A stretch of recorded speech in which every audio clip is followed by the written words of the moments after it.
Hello YouTube, I'm here and I'm back again in the video. So this is our Europa League squad for this season. So let's get straight into it. So David De Gea, Sergio Romero and Sam Johnston as our goalkeepers. Our defenders, Jones, Rojo, Smalling, Shaw. Shaw confirms that he will be back very soon for Manchester United. Varela, Darmian, Poole.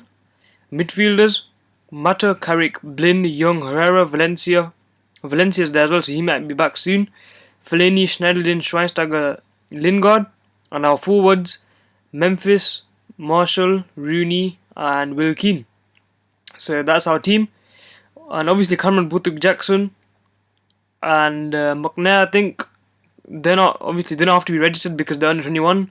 So that's okay. And Pereira, so that's okay. But this is the squad that we're gonna obviously use in the Europa League. So please like this video, subscribe, and I'll see you guys later.